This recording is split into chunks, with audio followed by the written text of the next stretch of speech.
Come with me, and you'll be in a world of pure imagination.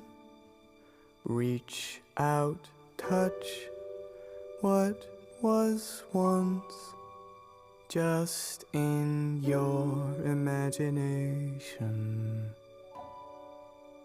Don't be shy, it's alright if you feel a little trepidation.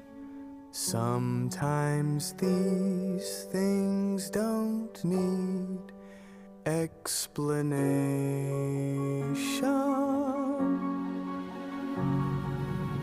If you want to